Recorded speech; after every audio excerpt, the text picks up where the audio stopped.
Hello everyone, welcome to study wing point. তো আশা করছি তোমরা সকলে ভালো আছো এবং সুস্থ আছো। তো আজকের ক্লাসের 3 নম্বর সেট নিয়ে আলোচনা করব তোমাদের সাথে। তো 2021-এর 5ই জানুয়ারি সেকেন্ড শিফটে যেই প্রশ্ন এসেছিল প্রশ্নপত্র, সেই প্রশ্নপত্রের জিকে এবং জিএসের ইম্পর্টেন্ট প্রশ্নগুলি কিন্তু তোমাদের সাথে আলোচনা করব। এবং তোমাদের বলে রাখি, আপকামিং যে সমস্ত এক্সামগুলি আসছে সেই সমস্ত এক্সামের জন্য কিন্তু এই প্রশ্নগুলি খুবই গুরুত্বপূর্ণ। তো ভিডিওটি খুব ইন্টারেস্টিং হতে চলেছে, ভিডিওটি স্কিপ না করে ধৈর্য সহকারে দেখো, তাহলে তোমরা কিন্তু বুঝতে পারবে। তো তোমাদের বলে রাখি, যে কোনো চাকরি সংক্রান্ত আপডেট পাওয়ার জন্য আমাদের চ্যানেলটি সাবস্ক্রাইব করে পাশে থাকা বেল আইকনটি ক্লিক করে রাখো, যাতে যে কোনো লেটেস্ট আপডেট খুব সহজেই তোমাদের কাছে পৌঁছে যায়। তো চলো দেরি না করে ভিডিওটি স্টার্ট করা যাক। প্রথম প্রশ্ন বলেছে, নিচের কোন রাজা কাশ্মীরে চতুর্থ বৌদ্ধ পরিষদ সমাবেত করেছিলেন? তো সেক্ষেত্রে সঠিক অ্যান্সার হয়ে যাবে অপশন সি, কনিষ্কর সময় বা কনিষ্কের আমলে চতুর্থ বৌদ্ধ সম্মেলন কিন্তু সমাবেত হয়েছিল। ঠিক আছে, তো তোমাদের জেনে রাখতে হবে প্রথম বৌদ্ধ সম্মেলন কার সময় হয়েছিল। তো সেক্ষেত্রে অজাতশত্রুর সময় হয়েছিল। কোথায় হয়েছিল? না রাজগৃহে হয়েছিল, রাজগৃহেতে হয়েছিল। এবং দ্বিতীয় বৌদ্ধ সম্মেলন কার সময় হয়েছিল? কালাশোক বৈশালীতে হয়েছিল। কালাশোকের সময় হয়েছিল বৈশালীতে দ্বিতীয় বৌদ্ধ সম্মেলন। এবং তৃতীয় বৌদ্ধ সম্মেলন হয়েছিল অশোকের আমলে পাটলিপুত্রে। ঠিক আছে, এটা তোমাদের কিন্তু মনে রাখতে হবে। এবং চন্দ্রগুপ্ত মৌর্য হলো মৌর্য বংশের প্রতিষ্ঠাতা। চন্দ্রগুপ্ত মৌর্য হলো মৌর্য বংশের প্রতিষ্ঠাতা এবং বিম্বিসার হলো হর্ষাঙ্ক বংশের প্রতিষ্ঠাতা। ঠিক আছে, এটা মনে রাখতে হবে তোমাদের। পরবর্তী প্রশ্ন বলেছে, নিচের কোনটি একটি অ্যান্টিভাইরাস সফটওয়্যার? তো এখানে তোমাদের 4টি অপশান বলেছে, এক্সএমএল, মাইক্রোসফট, নর্টন, গুগল। তো 4টি অপশানের মধ্যে সঠিক অ্যান্সার হবে অপশান সি, নর্টন কিন্তু তোমাদের একটি অ্যান্টিভাইরাস সফটওয়্যার। পরবর্তী প্রশ্ন বলেছে, এলিফ্যান্টা গুহা কোথায় অবস্থিত? তো এলিফ্যান্টা গুহা এলিফ্যান্টা দ্বীপেই অবস্থিত। এবং এলিফ্যান্টা দ্বীপের আরেক নাম কিন্তু ঘোরাপুরী দ্বীপ, এটা তোমাদের জেনে রাখতে হবে। তো সঠিক অ্যান্সার কি? অপশান বি, ঘোরাপুরী দ্বীপ। এবং তোমাদের আরেকটি এক্সট্রা ইনফরমেশন বলে রাখি যে হ্যাভলক দ্বীপ কোথায় অবস্থিত? এটি কিন্তু আন্দামান নিকোবরে অবস্থিত। এবং মাজুলি দ্বীপ কিন্তু আসামের ব্রহ্মপুত্র নদীর একটি নদীদ্বীপ, এটা তোমাদের মনে রাখতে হবে। মাজুলি দ্বীপ কিন্তু আসামের ব্রহ্মপুত্র নদের একটি নদীদ্বীপ। ঠিক আছে, এবং মুন্ড্রো কিন্তু তোমাদের কেরালার কোল্লাম জেলায় অবস্থিত। মুন্ড্রো দ্বীপ কেরালার কোল্লাম জেলায় অবস্থিত। নেক্সট প্রশ্ন বলেছে, নিচের কোনটি শীতলতম মরুভূমি? তো সেক্ষেত্রে তোমাদের সঠিক অ্যান্সার হয়ে যাবে অপশান বি, প্যাটাগোনিয়ান কিন্তু তোমাদের শীতলতম মরুভূমি, যেখানে তোমাদের বার্ষিক গড় তাপমাত্রা 3 ডিগ্রি সেলসিয়াস। বার্ষিক গড় তাপমাত্রা 3 ডিগ্রি সেলসিয়াস। এবং যদি প্রশ্ন আসে তোমাদের যে বিশ্বের বৃহত্তম উষ্ণ মরুভূমি কোনটি? তো সেক্ষেত্রে তোমাদের অ্যান্সার হয়ে যাবে কিন্তু সাহারা। সাহারা তোমাদের আফ্রিকার মধ্যে অবস্থিত, আফ্রিকা মহাদেশে, এবং বিশ্বের উষ্ণতম কিন্তু মরুভূমি। ঠিক আছে, নেক্সট প্রশ্ন বলেছে যে বোম্বে এবং থানের মধ্যে প্রথম যাত্রীবাহী রেল লাইন চালু হয়েছিল কবে? তো সেক্ষেত্রে এই প্রশ্নটি কিন্তু প্রিভিয়াস ইয়ার সেটে আলোচনা করা হয়েছে। তো তোমরা যারা দেখেছো তোমরা সবাই কিন্তু পারবে এই প্রশ্নটি। তো সেক্ষেত্রে সঠিক অ্যান্সার হবে অপশান সি, 1853 সালে। এবং এর দূরত্ব কত ছিল? 34 কিলোমিটার। ঠিক আছে, নেক্সট প্রশ্ন বলেছে 1962 সালে ভারত চীন যুদ্ধের সময় পদত্যাগকারী মন্ত্রীর নাম কি? অর্থাৎ যখন চীন এবং ভারতের যুদ্ধ হয়েছিল 1962 সালে, সেই সময় কোন মন্ত্রী পদত্যাগ করেছিলেন? না option C, V K Krishna Menon, তিনি পদত্যাগ করেছিলেন।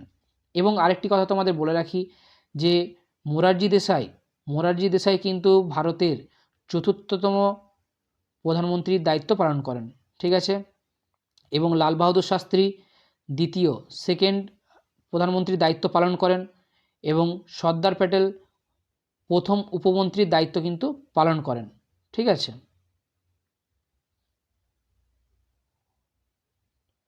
নেক্সট প্রশ্ন, খাদ্য হজমে সাহায্য করে কোনটি? তো 4টি অপশনের মধ্যে সঠিক অ্যান্সার কোনটি হবে? না অপশন ডি, মুখ নিঃসৃত লালা। তো আমাদের জানতে হবে আমাদের লালা রসে কী কী থাকে। না এনজাইম থাকে, বিভিন্ন ধরনের অ্যান্টিব্যাকটেরিয়াল এজেন্ট থাকে, মিউকাস থাকে। ঠিক আছে, পরবর্তী প্রশ্ন বলেছে ভারত সরকার আইন 1935 দ্বারা কি প্রবর্তিত হয়েছিল? তো 4টি অপশানের মধ্যে সঠিক অ্যান্সার হবে অপশান এ প্রাদেশিক স্বায়ত্তশাসন অথবা প্রভিন্সিয়াল অটোনমি, যেটাকে প্রাদেশিক স্বায়ত্তশাসন বলে। ঠিক আছে, এবং 1935 সালে কিন্তু এটি পাশ হয়েছিল। 1935 সালে কি হয়েছিল না এটি পাশ হয়েছিল সংসদ দ্বারা, এবং 1937 সালে এটি কার্যকর হয়েছিল।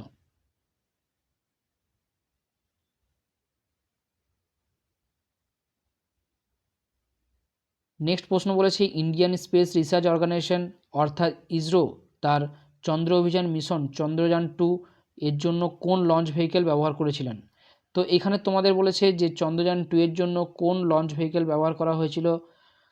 এখানে তোমাদের সঠিক অ্যান্সার হবে অপশান এ GSLV Mk3 এই লঞ্চ ভেহিকেলটি কিন্তু ব্যবহার করা হয়েছিল।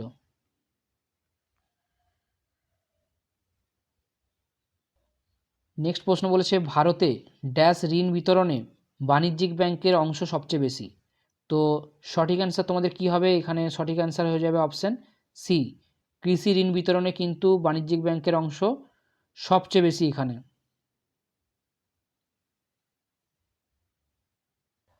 নেক্সট প্রশ্ন বলেছে ইসরো দ্বারা উৎক্ষেপিত স্যাটেলাইটের নাম কি, যা মৎস্যজীবীদের খারাপ আবহাওয়া এবং সামুদ্রিক ঢেউ সম্পর্কে সতর্কবার্তা দেয় এবং আন্তর্জাতিক সামুদ্রিক সীমারেখার কাছে যাওয়ার সময় তাদের সতর্ক করে? তো সেক্ষেত্রে স্যাটেলাইটের নাম তোমাদের কিন্তু জানতে চেয়েছে। তো সঠিক অ্যান্সার হয়ে যাবে অপশান এ IRNSS-1I। IRNSS-1I এই স্যাটেলাইটটা তোমাদের সাহায্য করে। ঠিক আছে, নেক্সট প্রশ্ন বলেছে টেলিফোনি প্রসঙ্গে ADSL এর পূর্ণরূপ কী বা সম্পূর্ণ নাম কি? তো সেক্ষেত্রে সঠিক অ্যান্সার হবে option A asymmetrical digital subscriber line. তো সঠিক অ্যান্সার কি না asymmetrical digital subscriber line. Next প্রশ্ন বলেছে প্রদত্ত বিকল্পগুলির মধ্যে কোনটি নিম্নলিখিত দ্রব্যগুলিকে সর্বোত্তম শ্রেণীবদ্ধ করে? তো সেক্ষেত্রে তোমাদের বলে দেওয়া আছে অল্টিমিটার, ব্যারোমিটার, ডায়নোমিটার, থার্মোমিটার। তো সেক্ষেত্রে সঠিক অ্যান্সার হয়ে যাবে অপশান বি পরিমাপ করার যন্ত্র। এগুলি কিন্তু পরিমাপ করার যন্ত্র। তো তোমাদের জেনে রাখতে হবে অল্টিমিটারের সাহায্যে কী মাপা হয়। তো অল্টিমিটারের সাহায্যে কিন্তু উচ্চতা মাপা হয়, এটা তোমাদের জানতে হবে। এবং ব্যারোমিটারের সাহায্যে কী হয়, বায়ুমণ্ডলীয় চাপ পরিমাপ করা হয়। এবং ডায়নোমিটার সাহায্যে কী হয় না বল, টর্ক বা শক্তি পরিমাপ করা হয়। এবং থার্মোমিটার সাহায্যে কী হয় না তাপ মাপা হয়, তাপমাত্রা। ঠিক আছে, নেক্সট প্রশ্ন বলেছে নিম্নলিখিত কোনটি প্রধান টিস্যু যা একটি উদ্ভিদের শিকড় থেকে পাতায় জল পরিবহন করে? তো সেক্ষেত্রে সঠিক অ্যান্সার হবে অপশান ডি জাইলেম। জাইলেমের কাজ কি না শিকড় থেকে ডালপালা এবং পাতায় জল এবং পুষ্টি পরিবহন করা। কি বললাম না শিকড় থেকে ডালপালা এবং পাতায় জল এবং পুষ্টি সরবরাহ করা। ঠিক আছে, এবং ফ্লোয়েমের কাজ কি না ফ্লোয়েমের কাজ হলো ফ্লোয়েম কিন্তু একটি ভাস্কুলার টিস্যু যা পাতা থেকে গাছের বেসাল অংশে কার্বন পরিবহন করে। এবং প্যারেনকাইমা কোথায় দেখতে পাবে না প্যারেনকাইমা ফলের নরম এবং রসালো অংশে কিন্তু প্যারেনকাইমা দেখা যায়। ঠিক আছে, নেক্সট প্রশ্ন বলেছে কোন রাজনৈতিক নেতার স্লোগান ছিল গরিবি হাটাও? তো সেক্ষেত্রে সঠিক অ্যান্সার হবে অপশান ডি ইন্দিরা গান্ধী। তো এখানে তোমাদের জানতে হবে যে তিনি কিন্তু ভারতের থার্ড প্রধানমন্ত্রী ছিলেন। ইন্দিরা গান্ধী ভারতের তৃতীয়তম প্রধানমন্ত্রী ছিলেন এবং তিনি কিন্তু একজন রাজনীতিবিদ ছিলেন। এবং মোরারজি দেশাই তোমাদের অলরেডি জানিয়ে দিয়েছি ভারতের চতুর্থতম প্রধানমন্ত্রী ছিলেন। চতুর্থতম প্রধানমন্ত্রী ছিলেন কে? মোরারজি দেশাই। ঠিক আছে, নেক্সট প্রশ্ন বলেছে একটি বিক্রিয়ার হার ধ্রুবক তাপমাত্রার ড্যাশ বৃদ্ধির সাথে দ্বিগুণ হয়। তো সেক্ষেত্রে সঠিক অ্যান্সার কী হবে না অপশান এ প্রতি 10 ডিগ্রি সেলসিয়াস তাপমাত্রা বৃদ্ধির জন্য বিক্রিয়ার হার কিন্তু দ্বিগুণ হয়, এটা তোমাদের জানতে হবে। কি হয় না প্রতি 10 ডিগ্রি সেলসিয়াস তাপমাত্রা বৃদ্ধির জন্য বিক্রিয়ার হার দ্বিগুণ হয়। পরবর্তী প্রশ্ন বলেছে এশিয়ান ডেভেলপমেন্ট ব্যাংক ADB এর সদর দপ্তর কোন দেশে অবস্থিত? তো সেক্ষেত্রে সঠিক অ্যান্সার হয়ে যাবে অপশান এ, ফিলিপাইন দেশে কিন্তু অবস্থিত। তো আরেকটি কথা তোমাদের বলে রাখি, এডিবির সদস্য সংখ্যা কিন্তু 68, 68টা দেশ কিন্তু এডিবির সদস্য সংখ্যা, ঠিক আছে। এবং এডিবি প্রতিষ্ঠিত হয়েছিল কবে? না 1966 সালের 19শে ডিসেম্বর, 1966 সালের 19শে ডিসেম্বর এডিবি প্রতিষ্ঠিত হয়েছিল, ঠিক আছে। এটি কিন্তু তোমাদের মনে রাখতে হবে।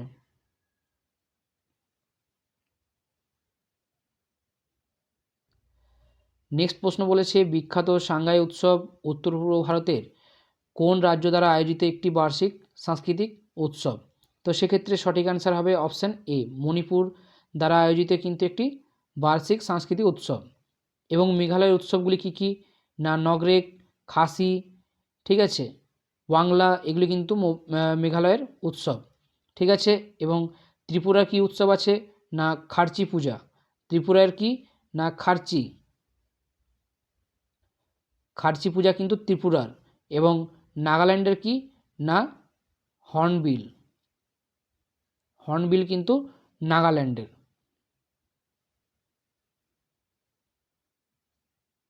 নেক্সট প্রশ্ন বলেছে, 1974 সালে রেল ধর্মঘটের নেতৃত্ব দেন কে?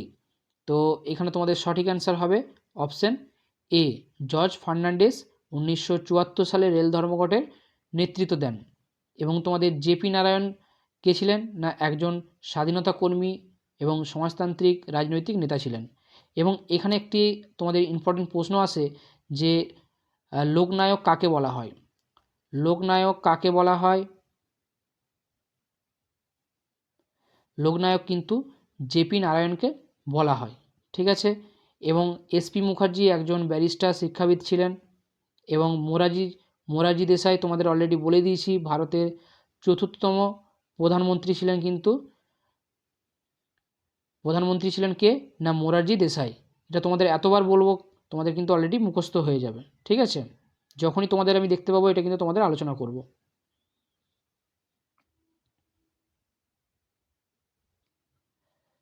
পরবর্তী প্রশ্ন বলেছে, দাক্ষিণাত্যের মালভূমির বেশিরভাগ অংশ জুড়ে কোন ধরনের মাটি আছে?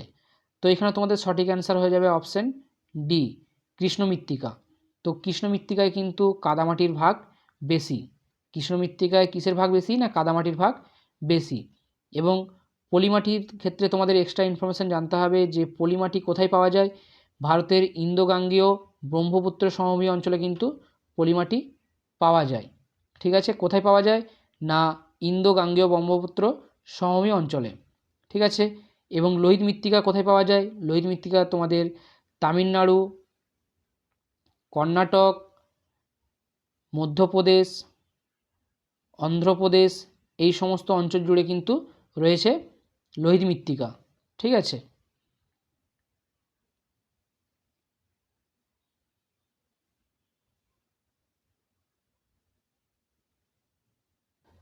নেক্সট প্রশ্ন বলেছে, ভারতের প্রত্নতাত্ত্বিক জরিপ অথবা আর্কোলজিক্যাল সার্ভে অফ ইন্ডিয়া দ্বারা ঘোষিত দক্ষিণ ভারতের জাতীয় গুরুত্বপূর্ণ স্মৃতিস্তম্ভের তালিকায় শীর্ষস্থানীয় রাজ্য কোনটি? তো কোন রাজ্যটি শীর্ষস্থানে আছে? তো সেক্ষেত্রে সঠিক অ্যান্সার হবে অপশান এ। তো এখানে তোমাদের একটা কথা বলে রাখি যে স্মৃতিস্তম্ভ তোমাদের সংখ্যা ছিল আগে 3686টি, সেটি বেড়ে হয়েছে 3693টি, ঠিক আছে।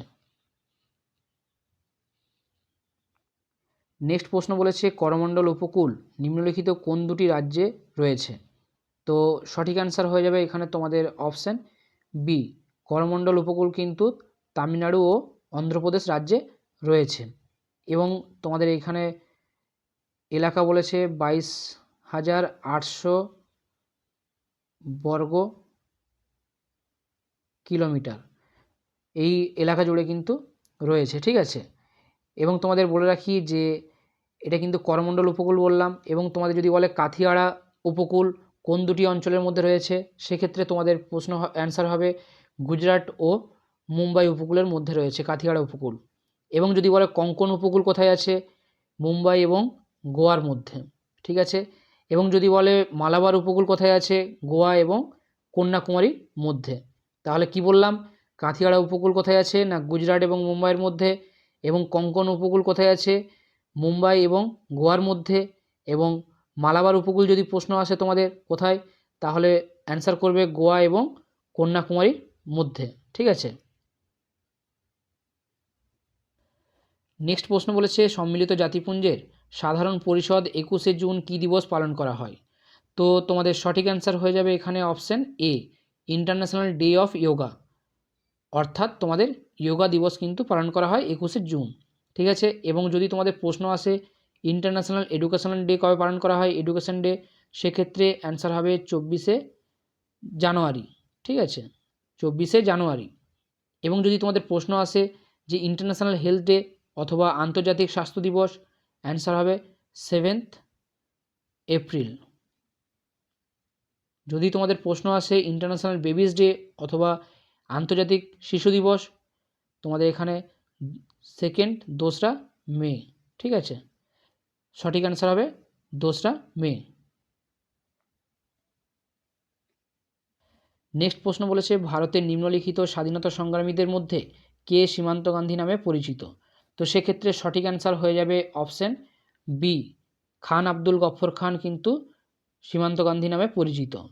এবং তোমাদের আরেকটা কথা বলে রাখি যে মৌলানা আবুল কালাম আজাদ, ইনি কিন্তু লেখক এবং ভারতীয় জাতীয় কংগ্রেসের একজন সিনিয়র নেতা ছিলেন, এবং তার জন্মদিন উপলক্ষে কিন্তু জাতীয় শিক্ষা দিবস পালন করা হয়। তো জাতীয় শিক্ষা দিবস কোন দিনে পালন করা হয় সেটি তোমরা কিন্তু কমেন্টে তোমরা লিখে জানাবে। ঠিক আছে, কারণ এটি সবাই জানো, তোমরা এটি কমেন্টে আমাকে লিখে জানাবে যে জাতীয় তোমাদের শিক্ষা দিবস কবে পালন করা হয়। ঠিক আছে। এবং বদিরউদ্দিন তৈয়বজি, ইনি ছিলেন কিন্তু প্রথম মুসলিম সভাপতি। জাতীয় কংগ্রেসের প্রথম মুসলিম সভাপতি ছিলেন কে না বদিরউদ্দিন তৈয়বজি। ঠিক আছে। এবং মুক্তার আহমেদ আনসারি, ইনি ছিলেন কিন্তু জামিয়া মিলিয়া ইসলামিয়া বিশ্ববিদ্যালয়ের অন্যতম প্রতিষ্ঠাতা। কোন কলেজের প্রতিষ্ঠাতা না জামিয়া মিলিয়া ইসলামিক বিশ্ববিদ্যালয়ের প্রতিষ্ঠাতা, এবং মুসলিম লীগের সাবেক সভাপতি, একজন মুসলিম লীগের সাবেক সভাপতি ছিলেন।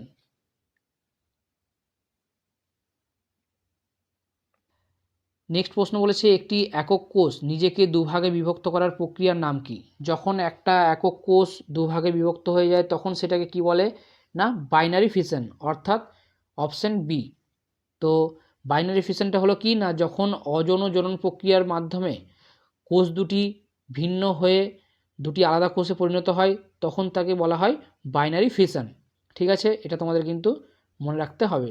ঠিক আছে। এবং বাইনারি ফিশনে কিন্তু বিভিন্ন ভাগ আছে। ঠিক আছে, এটা তোমরা গল্পের আকারে মনে রাখবে, এত তোমাদের প্রেশার নিতে হবে না মাথার মধ্যে, গল্পের আকারে শুনবে দেখবে মনে থাকবে। বাইনারি ফিশনের বিভিন্ন প্রকার আছে, একটা হলো সিম্পল বাইনারি ফিশন, একটা অনুদৈর্ঘ্য বাইনারি ফিশন, এবং oblique binary fission, transverse binary fission. ঠিক আছে, চারটা কিন্তু তোমাদের মনে রাখতে হবে। নেক্সট প্রশ্ন বলেছে ওজনের এক অণুতে অক্সিজেনের কয়টি পরমাণু থাকে। ওজনের এক অণুতে অক্সিজেনের কয়টি পরমাণু থাকে O3, সেক্ষেত্রে ওজনের 3টি পরমাণু, option A right answer.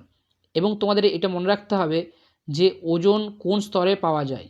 Ozone কিন্তু স্ট্র্যাটোস্ফিয়ারে তোমাদের 90% পাওয়া যায়, কিন্তু কোথায় না স্ট্র্যাটোস্ফিয়ারে।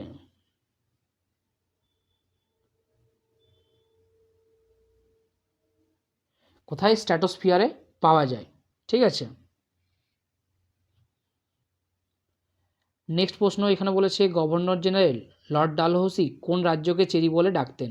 তো সেক্ষেত্রে 4টি অপশনের মধ্যে সঠিক অ্যান্সার হবে অপশান ডি, অযোধ্যা রাজ্যকে চেরি বলে কিন্তু তিনি ডাকতেন। নেক্সট প্রশ্ন বলেছে একটি উটকে মরুভূমির জাহাজ বলা হয়। তো কী জন্য বা কী কারণের জন্য উটকে মরুভূমির জাহাজ বলা হয় সেটি তোমাদের জানতে চেয়েছে। তো সঠিক অ্যান্সার হবে অপশান বি, মরুভূমিতে পরিবহনের জন্য উট ব্যবহার করা হয়, তার জন্য উটকে মরুভূমির জাহাজ বলা হয়। তাহলে ভাবো কী ধরনের কোয়েশ্চেন তোমাদের প্রিভিয়াস ইয়ারে এসেছে। তো সেক্ষেত্রে তোমাদের উপস্থিত বুদ্ধি থাকা অত্যন্ত জরুরি কিন্তু। ঠিক আছে। এবং উট 15 দিন অবধি বেঁচে থাকতে পারে জল ছাড়া। ঠিক আছে। এবং প্রত্যেক ঘন্টায় 4 কিলোমিটার বেগে উট হাঁটতে পারে। কিমি পার ঘন্টায় হাঁটতে পারে। ঠিক আছে। নেক্সট প্রশ্ন বলেছে পোঙ্গাল পাখি গণনা নিম্নলিখিত কোন রাজ্যের একটি উদ্যোগ? তো সেক্ষেত্রে সঠিক অ্যান্সার হবে অপশান ডি, তামিলনাড়ুর একটি উদ্যোগ পোঙ্গাল পাখি গণনা। ঠিক আছে। নেক্সট প্রশ্ন বলেছে নিচের কোনটি সম্মিলিত জাতিপুঞ্জ ব্যবস্থার বাহ্যিক তদারকি সংস্থা, অর্থাৎ ইউনাইটেড নেশন সিস্টেমের সংস্থা? তো সেক্ষেত্রে সঠিক অ্যান্সার হবে option C, joint inspection unit. Next প্রশ্ন বলেছে নিচের কোন পাহাড়ের পশ্চিম প্রান্তে ভারতীয় মরুভূমি রয়েছে? তো সেক্ষেত্রে চারটি অপশনের মধ্যে সঠিক অ্যান্সার হবে অপশান এ, আরাবল্লী। এবং আরাবল্লী কিন্তু উত্তর পশ্চিম আরাবল্লী তোমাদের উত্তর পশ্চিমের বিভিন্ন জায়গার মধ্যে দিয়ে গেছে, যেমন দিল্লি, হরিয়ানা, রাজস্থান এবং গুজরাটের মধ্যে দিয়ে গেছে। ঠিক আছে। এবং তোমাদের বলে রাখি যে কাঞ্চনজঙ্ঘা কিন্তু পৃথিবীর তৃতীয় সর্বোচ্চ পর্বত। কাঞ্চনজঙ্ঘা পৃথিবীর তৃতীয় সর্বোচ্চ পর্বত, যেখানে তোমাদের উচ্চতা আছে 8,586 মিটার। 8,586 মিটার। ঠিক আছে। এবং পালানি হলো কিন্তু কেরালা এবং তামিলনাড়ুর একটি পর্বতশ্রেণী। পালানি কেরালা এবং তামিলনাড়ুর একটি পর্বতশ্রেণী। ঠিক আছে। এবং ধূপগড় কি না মধ্যপ্রদেশের সর্বোচ্চ পয়েন্ট। ধূপগড় হলো মধ্যপ্রদেশের মহাদেব পাহাড়ের সর্বোচ্চ পয়েন্ট। নেক্সট প্রশ্ন বলেছে ইন্টারনেট ব্যবহার করার জন্য নিচের কোনটি প্রয়োজন? তো এখানে সঠিক অ্যান্সারের মধ্যে তোমরা সবাই বুঝতেই পেরেছো সঠিক অ্যান্সার কি না unique IP address, option A right answer. এটা ছাড়া কিন্তু ইন্টারনেট চলে না। নেক্সট প্রশ্ন বলেছে ভারতের বৃহত্তম নদীদ্বীপ মাজুলি কোন নদীতে অবস্থিত? তো সেক্ষেত্রে সঠিক অ্যান্সার হবে অপশান এ, ব্রহ্মপুত্র নদীতে অবস্থিত। এবং ব্রহ্মপুত্র নদীর উৎপত্তি কোথা থেকে না মানস সরবরাহ হ্রদের কাছ থেকে কৈলাস পর্বতশ্রেণীর চেমাংদুং হিমবাহ থেকে কিন্তু উৎপত্তি হয়েছে। এবার যদি বলে বিয়াসের উৎপত্তি কোথা থেকে না বিয়াসের উৎপত্তি পশ্চিম হিমালয়, যেটি পশ্চিম পাঞ্জাব নামে পরিচিত, সেই পশ্চিম পাঞ্জাবের রোটাং গিরিপথ থেকে কিন্তু বিয়াসের উৎপত্তি। ঠিক আছে। এবং যদি বলে নর্মদা নদীর উৎপত্তি কোথা থেকে না নর্মদা নদী কিন্তু অমরকণ্টক মালভূমি থেকে উৎপত্তি হয়েছে। ঠিক আছে। এবং সিন্ধু নদীর উৎপত্তি কোথা থেকে? সিন্ধু নদীর উৎপত্তি হলো মানস সরবরাহ হ্রদের কাছ থেকে তিব্বত মালভূমি থেকে উৎপত্তি হয়েছে। ঠিক আছে। নেক্সট প্রশ্ন বলেছে ভারতীয় রাষ্ট্রায়ত্ত সংস্থার বৃহত্তম ব্যাংক কোনটি? তো সঠিক অ্যান্সার হবে অপশান বি, ভারতীয় স্টেট ব্যাংক, এসবিআই। এবং তোমাদের কাছে আমার একটাই প্রশ্ন থাকবে যে এসবিআইয়ের নতুন চেয়ারম্যানের নাম কি, সেটি তোমরা কিন্তু কমেন্টে সবাই লিখে জানাবে। ঠিক আছে। পরবর্তী প্রশ্ন বলেছে ভারতের পণ্য ও পরিষেবা কর জিএসটি কবে কার্যকর করা হয়? জিএসটি কার্যকর করা হয় 1 জুলাই 2017। অপশান সি হলো right answer. Option C right answer. পরবর্তী প্রশ্ন বলেছে নিম্নলিখিতদের মধ্যে কে লন্ডনে প্রথম গোলটেবিল সম্মেলনে যোগ দেয়নি? তো সেক্ষেত্রে সঠিক অ্যান্সার হবে অপশান সি, ভারতীয় জাতীয় কংগ্রেস। ঠিক আছে। তো প্রথম গোলটেবিল বৈঠক কোন সাল থেকে কোন সালের মধ্যে হয়েছিল? 1930 থেকে 1931-এর মধ্যে হয়েছিল। ঠিক আছে। এবং তোমাদের বলে রাখি যে ভারতীয় জাতীয় কংগ্রেস কিন্তু প্রথম রাউন্ড অর্থাৎ প্রথম গোলটেবিল বৈঠকে অংশগ্রহণ করেনি। ঠিক আছে। তো এইগুলি ছিল কিন্তু তোমাদের বিগত বছরের সেটের সমস্ত প্রশ্ন জিকে এবং জিএসের। তো ভালো করে তোমরা ভিডিওটা দেখবে এবং বন্ধুদের সাথে শেয়ার করে দেবে।